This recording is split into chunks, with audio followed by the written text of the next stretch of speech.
Hello students, myself Nazeeba Ibrahim and welcome back to my channel e-learning accounts and maths. Students आज से हम cash flow statement के भी question solve करेंगे। बहुत सारे बच्चों ने मुझसे रिक्वेस्ट किया था कि ma'am please cash flow statement के भी वीडियोस अपलोड कर दीजिए। बहुत सारे बच्चे मुझसे पूछते थे कि मैम कब वीडियो अपलोड करेंगे, बट अभी तक मैंने एक भी वीडियो अपलोड किया नहीं था इस चैप्टर से। तो आज से हम कैश फ्लो स्टेटमेंट के भी क्वेश्चन सॉल्व करेंगे, बट क्वेश्चन सॉल्व कराने से पहले मैं आपको एक्सप्लेन करते चलूं कि कैश फ्लो स्टेटमेंट किसे कहते हैं। ओके तो ध्यान से सुनिएगा students.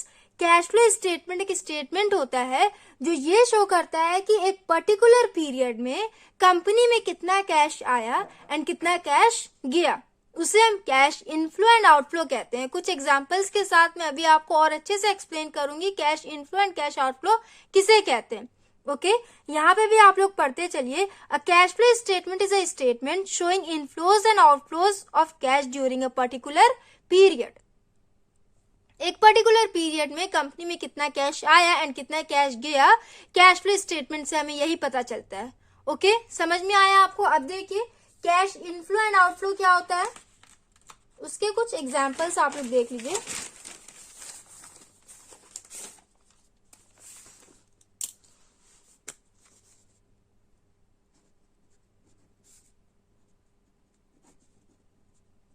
Cash inflow, cash sales, cash received from debtors,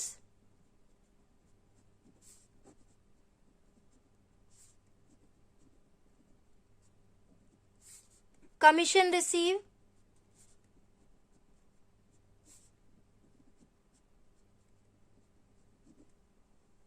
ये कुछ एग्जाम्पल्स है स्टूडेंट। समझ में आया आपको। कंपनी ने गुड्स बेचा, बदले में कंपनी को कैश मिला, कंपनी ने कैश रिसीव किया, कमीशन रिसीव किया, डेटर्स से पेमेंट रिसीव किया। तो ये क्या शो कर रहा है, कंपनी में कैश आ रहा है। ओके तो इसे हम कैश इनफ्लो कहेंगे। कैश आउटफ्लो क्या होता है देखिए,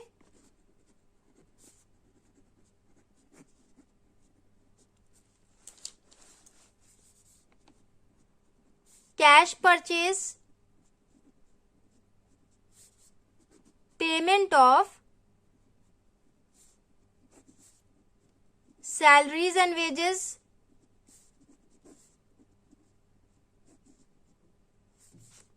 cash paid to creditors,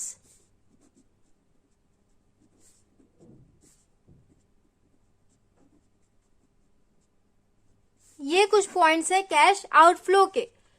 company ने गुड्स परचेज किया, बदले में कंपनी ने कैश पे किया, कंपनी से कैश गया, उसे हम कैश आउटफ्लो कहेंगे। सैलरी पे किया गया, वेजेस पे किया गया, क्रेडिटर्स को पेमेंट दिया गया, ये सब क्या शो कर रहा है, कंपनी से कैश जा रहा है, तो इसे हम कैश आउटफ्लो कहते हैं। ओके कैश इनफ्लो को हम ऐड करते हैं, ओके एंड कैश आउटफ्लो को हम लेस करते हैं। न्यूमेरिकल्स में मैं आपको और अच्छे से एक्सप्लेन करूंगी, एक एक पॉइंट में मैं आपको बताऊंगी कैश इनफ्लो कहाँ हो रहा है एंड कैश आउटफ्लो कहाँ हो रहा है। अभी आप लोग इतना ही समझो। ओके आई होप आप लोगों को समझ में आया होगा। इसके बाद देखिए स्टूडेंट्स हम क्लासिफिकेशन पढ़ेंगे। Classification of cash flow. इसमें आपको 3 एक्टिविटीज पढ़ने के लिए मिलेंगे। कौन कौन से देखिए,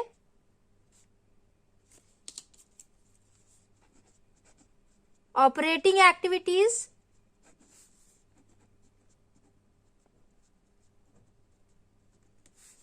इन्वेस्टिंग एक्टिविटीज,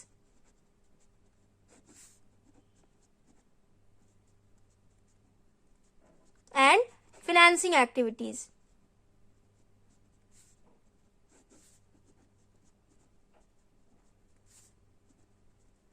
ये तीनों एक्टिविटीज अगर आपको समझ में आ जाएगा तो आधे से ज्यादा प्रॉब्लम आपका यहीं सॉल्व हो जाएगा।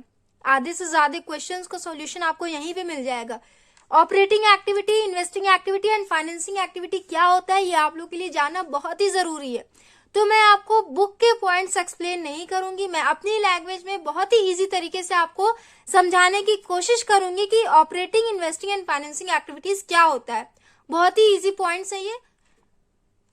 फॉर्मेट आप लोग ने देखा होगा अगर, तो उसमें सबसे पहले ऑपरेटिंग एक्टिविटीज कैलकुलेट किया गया है, उसके बाद इन्वेस्टिंग, उसके बाद फाइनेंसिंग एक्टिविटीज कैलकुलेट किया गया। बट अभी मैं आपको एक्सप्लेन करने जा रही हूं, तो सबसे पहले हम फाइनेंसिंग एक्टिविटीज से स्टार्ट करेंगे। ओके, तो ध्यान दीजिएगा स्टूडेंट्स, कोई भी बिजनेसमैन जब कंपनी स्टार्ट करने की सोचता है तो सबसे पहले उसे किस चीज की जरूरत पड़ती है?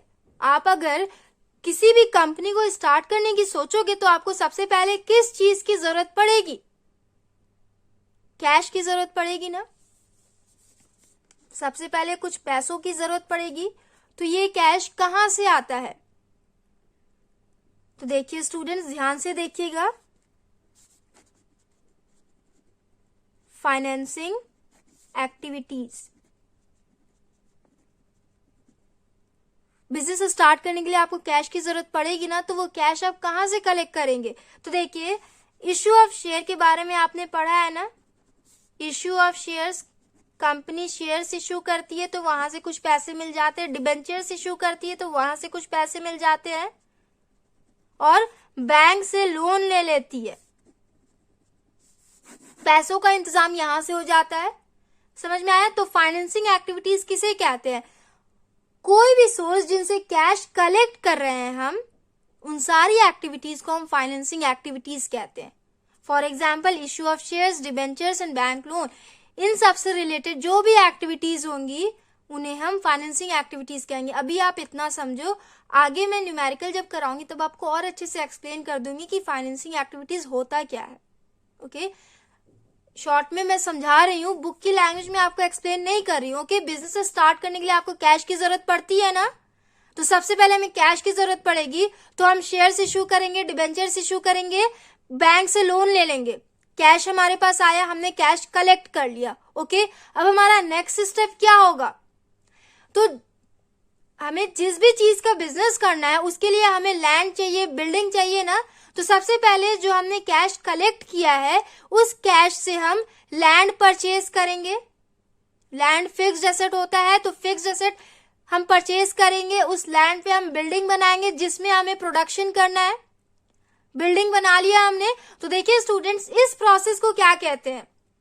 फर्स्ट स्टेप तो हमारा था, हमने कैश कलेक्ट किया, तो ये सारी एक्टिविटीज फाइनेंसिंग एक्टिविटीज में आ जाएंगी। उसके बाद नेक्स्ट स्टेप हमारा आता है, हम फिक्स्ड एसेट परचेज करते हैं।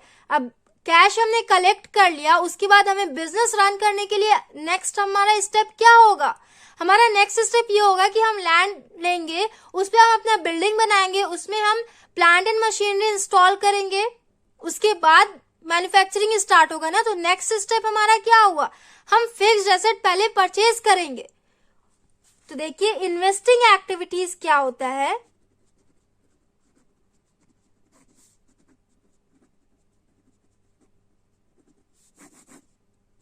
Investing activities includes the purchase and sale of long-term assets such as plant and machinery and land and building. और भी कई सारे एसेट्स होते हैं, अभी मैं आपको सिर्फ plant and machinery and land and building का ही एग्जांपल दे रही हूँ, इसलिए ताकि आप लोग ज्यादा कंफ्यूज ना हो, तो इजी वे में हम समझते चलेंगे। ओके, फिक्स्ड एसेट को परचेज एंड सेल करने की एक्टिविटीज को हम इन्वेस्टिंग एक्टिविटीज कहते हैं। ओके, तो हम कहाँ थे? हमने सबसे पहले बिजनेस स्टार्ट करने का सोचा, तो सबसे पहले हमने कैश कलेक्ट किया। ओके, उसके बाद उस कैश से हमने लैंड एंड बिल्डिंग परचेज कर लिया,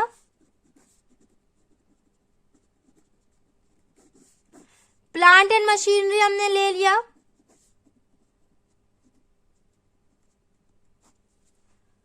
हमने जमीन ले लिया, उस पर हमने बिल्डिंग बना दिया, उसमें हमने सारी मशीनरी इंस्टॉल भी करा दिया। अब अगला स्टेप हमारा क्या होगा? अगला स्टेप हमारा ये होगा कि अब हम एम्प्लॉयज अपॉइंट करेंगे, लेबर्स को बुलाएंगे, रॉ मटेरियल परचेज करेंगे। तो ध्यान से सुनिएगा, बिजनेस को रन करने के लिए, अब बिजनेस को रन करने के लिए रेगुलर बेसिस पे जो भी इनकम्स एंड एक्सपेंसेस होते हैं, जो भी ट्रांजैक्शंस एंड इवेंट्स होते हैं, उन सारी एक्टिविटीज को हम ऑपरेटिंग एक्टिविटीज कहते हैं।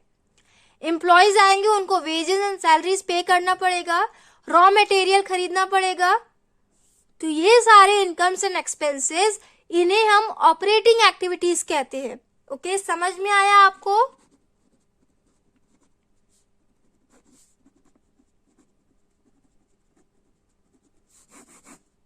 तीनों पॉइंट आपको समझ में आए स्टूडेंट्स? फाइनेंसिंग एक्टिविटीज क्या होता है, इन्वेस्टिंग एक्टिविटीज क्या होता है, एंड ऑपरेटिंग एक्टिविटीज क्या होता है।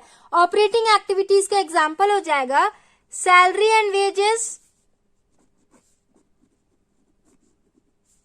Purchase of goods,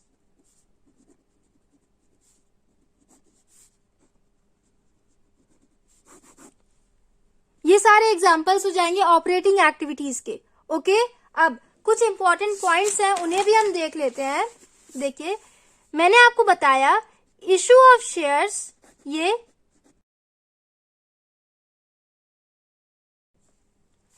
financing activity है। कंपनी ने शेयर्स इशू किया, बदले में कंपनी को कैश मिला। ओके, तो ये फाइनेंसिंग एक्टिविटी में आ जाएगा। And purchase of shares, purchase of shares, इसका क्या मतलब है, ये कौन सी एक्टिविटी में आएगा? तो यहां पे आप लोग कंफ्यूज ना होना प्लीज। देखिए, कंपनी ने शेयर्स को इशू किया तो इसके बदले में कंपनी को कैश मिला।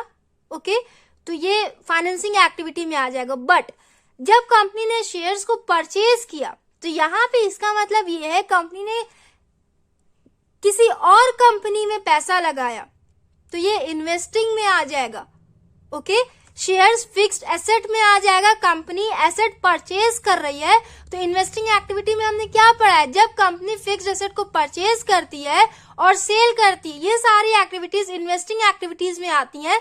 तो परचेज ऑफ शेयर्स को हम इन्वेस्टिंग एक्टिविटीज कहेंगे। तो इन दोनों पॉइंट्स में आप लोग बिल्कुल भी कंफ्यूज ना होना, ये दोनों डिफरेंट पॉइंट्स हैं। Issue of shares financing activities में आ जाएंगे,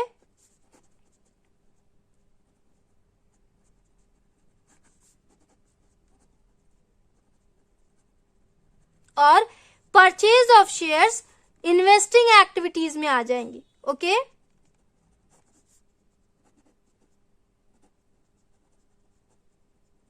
अब देखिए interest and dividend, interest and dividend, कभी कभी interest and dividend financing activities में आ जाता है, कभी कभी इन्वेस्टिंग एक्टिविटीज में आ जाता है। तो इससे आप लोग कंफ्यूज हो जाते होगे। अगर आपने चैप्टर पढ़ा होगा तो आप लोग कंफ्यूज हो रहे होगे, बट देखिए इस पॉइंट के बाद कंफ्यूजन आपका दूर हो सकता है। जब कंपनी इंटरेस्ट रिसीव कर रही है ना, जब कंपनी इंटरेस्ट और डिविडेंड रिसीव कर रही है तो वो इन्वेस्टिंग एक्टिविटीज में आ जाएगा। कैसे, अभी मैं आपको एक्सप्लेन करूंगी। ओके, एंड जब company interest and dividend pay कर रही है, जब कंपनी पेमेंट कर रही है तो वो फाइनेंसिंग एक्टिविटीज में आ जाएगा।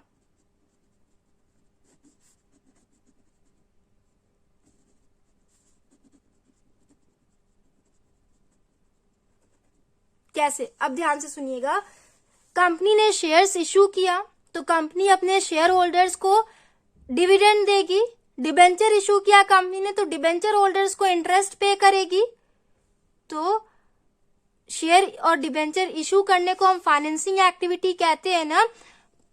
तो issue of shares and issue of debenture से रिलेटेड जो भी एक्टिविटीज होंगे उन्हें हम फाइनेंसिंग एक्टिविटीज कहेंगे। तो इसी से रिलेटेड पेमेंट भी है ना, कंपनी शेयर इशू करेगी तभी तो अपने शेयर होल्डर्स को डिविडेंड पे करेगी, डिबेंचर इशू करेगी तभी तो अपने डिबेंचर होल्डर्स को इंटरेस्ट पे करेगी। तो इसलिए जब कंपनी इंटरेस्ट एंड डिविडेंड को पे करती है, जब पेमेंट करती है, तो वो फाइनेंसिंग एक्टिविटीज में आ जाता है। ओके, एंड जब कंपनी किसी दूसरे कंपनी का शेयर परचेज करेगी तो कंपनी उस कंपनी की शेयर होल्डर कहलाएगी ना। जैसे मैंने किसी और कंपनी का शेयर परचेज किया तो हम उस कंपनी के शेयर होल्डर कहलाएंगे। तो वो कंपनी हमको इंटरेस्ट देगी तो हम रिसीव करेंगे। तो purchase of shares investing activities में आ जाएगा। ओके, फिक्स्ड एसेट हम परचेज करेंगे तो वो इन्वेस्टिंग एक्टिविटीज में आ जाएगा ना। तो इससे रिलेटेड जो भी एक्टिविटीज होंगी वो इन्वेस्टिंग एक्टिविटीज में आ जाएंगी। हमने परचेज किया किसी और कंपनी का शेयर तभी हमें इंटरेस्ट और डिविडेंड रिसीव होगा। अगर हम उस कंपनी का डिबेंचर परचेज कर ले तो हमें इंटरेस्ट रिसीव होगा, और अगर हम शेयर परचेज कर ले तो हमें डिविडेंड रिसीव होगा, क्योंकि हम शेयर होल्डर कहलाएंगे उस कंपनी के एंड डिबेंचर होल्डर कहलाएंगे। डिबेंचर होल्डर्स को इंटरेस्ट पे किया जाता है एंड शेयर होल्डर्स को डिविडेंड दिया जाता है। ये तो आप लोग को पता होगा, issue of share and issue of debenture में आपने पढ़ा होगा।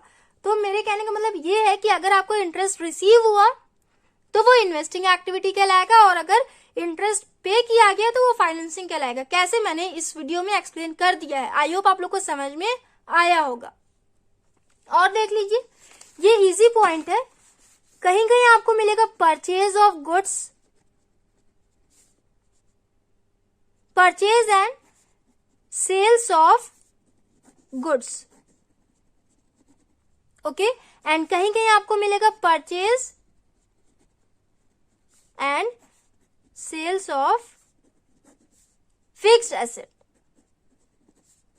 तो इन दोनों में क्या फर्क है, ये आ जाएगा ऑपरेटिंग एक्टिविटीज में। कैसे, अभी मैं आपको एक्सप्लेन करती हूं।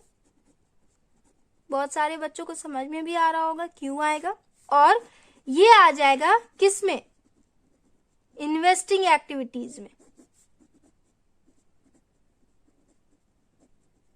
कैसे, गुड्स में स्टूडेंट्स रॉ मटेरियल भी आता है, करंट एसेट भी आता है, ओके। गुड्स में कई तरीके की गुड्स आ जाती हैं, तो इसलिए ये ऑपरेटिंग एक्टिविटी आएगा। ऑपरेटिंग एक्टिविटी में आएगा बिजनेस को रन करने के लिए रेगुलर बेसिस पे जो भी इनकम्स एंड एक्सपेंसेस होते हैं, जो भी एक्टिविटीज होती हैं, उन्हें हम ऑपरेटिंग एक्टिविटीज कहते हैं ना। तो इसलिए purchase and sale of goods ये ऑपरेटिंग एक्टिविटीज में आ जाएगा, and purchase and sale of fixed asset ये इन्वेस्टिंग एक्टिविटीज में आ जाएगा, ओके। समझ में आया आपको। अब देखिए स्टूडेंट्स, हम finance and non finance company के बारे में भी पढ़ लेंगे। Finance and non finance company, question में आपके ये भी पूछ लेता है कि फाइनेंस कंपनी का operating, investing and financing activity क्या है, एंड नॉन फाइनेंस कंपनी का operating, investing and financing activity क्या है। तो बहुत सारे बच्चे इस पॉइंट में भी कंफ्यूज हो जाते हैं, तो आज आप लोग ये भी कंफ्यूजन दूर कर ले, ओके। फाइनेंस कंपनी में कौन कौन सी कंपनीज आ जाएंगी, देखिए, banks, investment companies,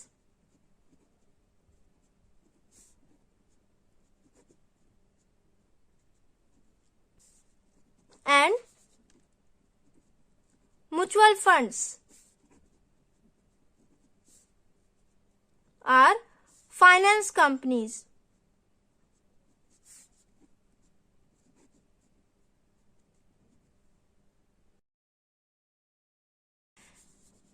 all trading and manufacturing companies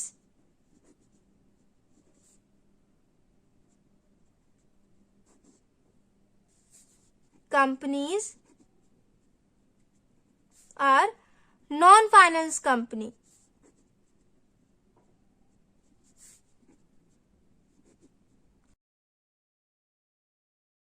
financing company का ऑपरेटिंग एक्टिविटी होता है purchase and sales of securities, that is shares and debentures, taking and giving loan. इनका ऑपरेटिंग एक्टिविटीज ये होता है। बट नॉन फाइनेंस कंपनी का operating activity होता है मैन्युफैक्चरिंग। यहाँ पे कंपनीज प्रोडक्ट मैन्युफैक्चर करती है, उसके बाद वो सेल करती है। तो ये आप लोग इसमें कंफ्यूज ना होना। अभी तक मैंने जो भी आपको बताया है ना, वो नॉन फाइनेंस कंपनी के पॉइंट ऑफ व्यू से बताया है पीछे, ओके। नॉन फाइनेंस कंपनी का ऑपरेटिंग एक्टिविटी प्रोडक्ट को मैन्युफैक्चर करने में जो भी खर्चे आते हैं, जो भी सैलरीज एंड वेजेस जो भी पे करना होता है, वो इनका ऑपरेटिंग एक्टिविटी में आता है। And purchase and sales of fixed asset ये सब इन्वेस्टिंग एक्टिविटीज में आता है। And issue of shares and debentures ये सब फाइनेंसिंग एक्टिविटीज में आता है। बट फाइनेंस कंपनी के केस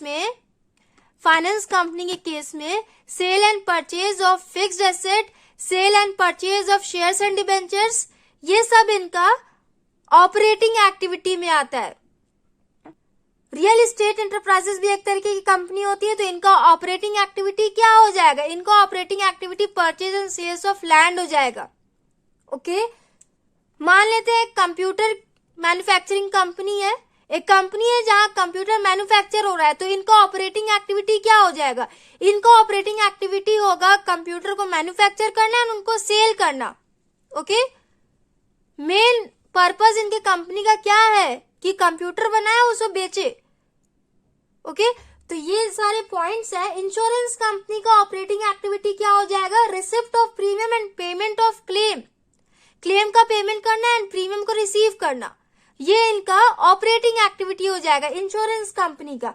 मैन्युफैक्चरिंग कंपनी का मैंने आपको बताया मैन्युफैक्चर करना एंड सेल करना। आई होप आप लोग को समझ में आया हो। बाकी का जो नहीं समझ में आया होगा वो सॉल्यूशन करते टाइम मैं आपको एक्सप्लेन करूंगी, कुछ डाउट्स मैं आपके न्यूमेरिकल्स के साथ क्लियर कर दूंगी। ओके, थ्योरी में मुझे जो समझ में आया मैंने आपको वो एक्सप्लेन किया। नेक्स्ट वीडियो में हम वो फॉर्मेट भी देख लेंगे, उसके बाद हम न्यूमेरिकल से स्टार्ट करेंगे। सो स्टूडेंट्स, आई होप आप लोग को मेरा वीडियो पसंद आया होगा। So if you like my video then please like share comment and do subscribe my channel. Thanks for watching.